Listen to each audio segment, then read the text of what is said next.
Bismillahirrahmanirrahim. Assalamualaikum warahmatullahi wabarakatuh. Bismillah, alhamdulillah, wassalatu wassalamu ala rasulillah. Mudah-mudahan kita semuanya selalu berada di dalam rahmatnya Allah. Amin ya Allah ya rabbal alamin. Kali ini saya ingin membahas, ada yang bertanya kepada saya perihal gaya nih. Perihal gaya, gaya apa yang dia tanyakan itu perihal gaya 69. Dia bertanya apakah hal itu diperbolehkan di dalam fikih ataupun diharamkan. Sebelumnya mohon maaf sekali ya jika didengar akan apa yang saya jelaskan misalkan agak sedikit tabu begitu ya, karena saya membahas hal yang seperti inilah gitu, yang mana bagi sebagian orang mungkin hal ini cukup tabu didengar, tetapi jangan berpikir negatif karena apa yang saya sampaikan ini adalah dasar ilmu yang ingin saya sampaikan. Karena apapun itu ya, di dalam beribadah kita itu diatur oleh aturan agama ya, diatur oleh fikih, sehingga tidak ada kehamhaman lagi gitu bagi kita yang belum mengetahui apakah ini diperbolehkan atau tidaknya. Jadi sekali lagi ya, jangan berpikir negatif akan apa yang saya sampaikan ini ya. Apalagi kan saya ini wanita gitu ya, seolah mungkin agak kurang pantas lah kalau wanita berbicara hal seperti ini. Nah, jadi ada yang bertanya sekali lagi kepada saya, apakah diperbolehkan di dalam Islam jika suami istri itu melakukan hubungan seksualitas dengan menggunakan gaya 69. Jika yang udah berumah tangga lama mungkin udah pada paham ya apa itu gaya 69. Tapi jika ada yang belum paham, misalkan ada yang belum paham gaya 69 itu gimana sih gitu. Misalkan yang baru nikah gitu yang belum paham. Jadi gaya 69 itu adalah posisi sang suaminya di bawah tuh biasanya suaminya di bawah dan posisi sang istrinya itu di atas. Tapi tidak seperti itu juga sih terkadang. Jadi intinya dari gaya 69 itu adalah apakah boleh sang suami itu maaf sampai menjilati ataupun menghisap klitoris sang istrinya, dan ketika melakukan hubungan itu sebaliknya sang istri pun maaf sekali ya dengan bahasa yang saya sampaikan sampai mengulum Mr. P suaminya. Nah, itu adalah yang dikatakan dengan gaya 69. Jadi saling mencium, saling menghisap, saling menjilat di area vitalnya lah istilahnya seperti itu. Nah, apakah itu diperbolehkan atau diharamkan? Saya di sini berbicara tentang ilmu fikih, bukan ilmu akhlaknya ya. Sekali lagi saya tekankan, saya di sini adalah menjawab dari ulama fikih, bukan menurut perihal ilmu akhlaknya seperti itu. Nah, kalau di dalam ilmu fikih itu banyak ya sebetulnya saya temui di dalam beberapa kitab seperti itu, yang mana jumhurul ulama itu mayoritasnya membolehkan seperti itu. Dalil Al-Qur'annya kenapa dibolehkan tertera ada di dalam surat Al-Baqarah ya pada ayat 223. A'udzubillahi minasyaitonirrajim. Nisa'ukum harthul lakum fa'tu harthakum anna syi'tum. Wallahu a'lam bil muradi. Jadi kan di lafaz itu dikatakan nisa'ukum. Nah, gitu kan? Wanita ataupun istri kamu itu adalah harthul lakum, adalah sawah ladang bagimu. Artinya sawah ladang suami. Fa'tu, maka datangilah gitu ya. Harthakum, ladangmu itu anna syi'tum. Nah, di sana itu ada lafad anna syi'tum. Kalau kita lihat di tafsirnya, lafad anna syi'tum itu bermakna aimin aina syi'tum. Jadi bermakna artinya aimin aina syi'tum itu kita boleh melakukan di mana saja seperti itu. Artinya ya di tempat yang diinginkan oleh suami dan juga istri. Kemudian wa mata syi'tum, maknanya itu adalah wa mata syi'tum, kapan saja jika suami dan istri menghendaki boleh dilakukan. Kemudian kaifa syi'tum, dan nah ini kaifa syi'tum, bagaimana saja sesuai kehendak yang kalian sukai, artinya sesuai kehendak yang disukai oleh istri dan juga suami kamu. Jadi ini yang salah satu dasar referensi ayat Al-Quran yang mana membolehkan kita melakukan gaya 69 itu. Karena tidak ada larangan di sana. In kana dzalika min simamin wahidin, jika ada dari lubang yang satu. Nah, di sini adalah penekanan yang jelas asal masuknya itu ke lubang yang satu, yaitu ke lubang vagina sang istri. Nah, jadi dalil Al-Quran ini yang menunjukkan bahwa suami boleh bersenang-senang dengan istrinya dengan gaya apapun selama suami dan istrinya itu saling suka, saling meridhoi, tidak ada keterpaksaan antara suami dan juga istri. Nah, itu yang perlu digarisbawahi. Nah, kemudian saya akan membacakan dari referensi kitabnya ya, barusan dari dalil Al-Quran, sekarang dari referensi kitabnya. Di sini dikatakan wattafaqal fuqaha'u, sepakat nih para ulama ahli fikih ala annal jima'a, atas melakukan jima, yahrumu diharamkan fi halataini, dari kedua keadaan. Ada dua hal yang gak boleh dilakukan berhubungan intim, itu adalah fid duburi, jika suami memasukkan ke lubang belakang ataupun lubang duburnya, wafil haidi, ataupun memasukkan milik suami kepada istrinya ketika istrinya itu sedang berada di dalam keadaan haid. Nah, itu juga yang diharamkan ya, udah jumhurul ulama, itu udah sepakat seluruh ulama.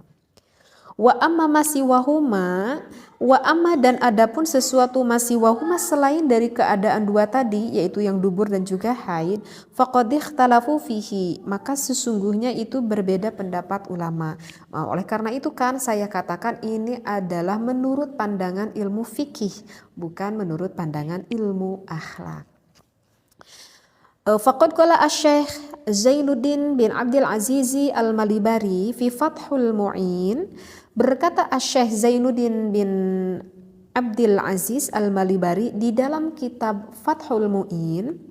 Di sana kalau para santri ini udah populer kitab Fathul Mu'in ya. Jadi itu kitab fikih yang banyak sekali dipelajari di pesantren-pesantren. Nah, bagi yang pernah ngaji kitab Fathul Mu'in, di sana kita akan menemui faslun fil kafaah ya. Di sana kita akan menemui faslun fil kafaah, bisa dibuka lagi referensi kitabnya. Kemudian kita lihat agak ke bawahnya itu ada tatimatun ya. Ada tatimatun, di sini ada pembahasan yang mengatakan seperti ini. Jadi di dalam tatimatun itu yang membahas fi bayani ba'di adabin nikah ya, di dalam menjelaskan sebagian adab-adaban tentang nikah. Nah, ada yang dikatakan oleh Syekh Zainuddin, referensinya seperti ini. Ya juzu, diperbolehkan li zauji, bagi suami, kullu tamattu'in, boleh sang suami bersenang-senang ya, boleh suami bersenang-senang minha, dari istrinya, bima siwa halqati duburiha, selain ataupun kecuali dengan sesuatu yang berada di lubang duburnya, lubang dubur sang istri, dari lubang belakang. Nah, itu enggak boleh.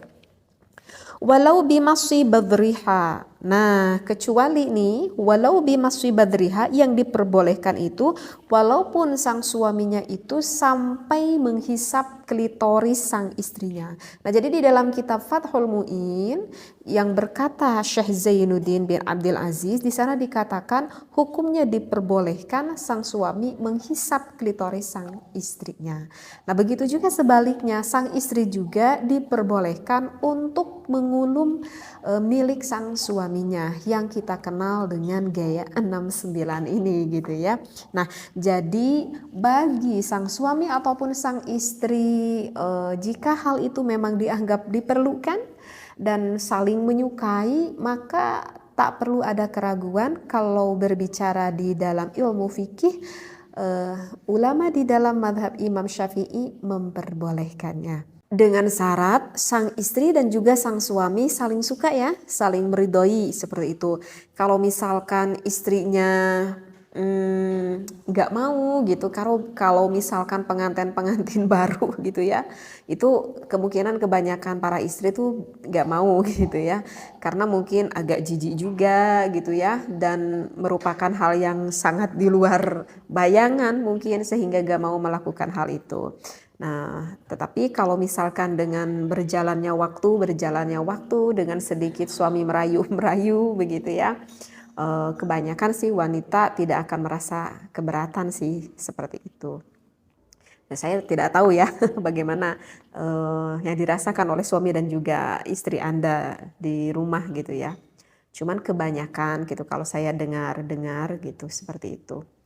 Eh, Cuman sih yang perlu diingat ya, di dalam berbagai gaya gitu ya, di dalam berbagai gaya ini sih sebetulnya ya memang tidak perlu diajarkan juga ya. Maksudnya tak perlu diajarkan karena dengan instingnya nanti suami istri juga sih apa itu akan memahami apa yang dia inginkan sebetulnya.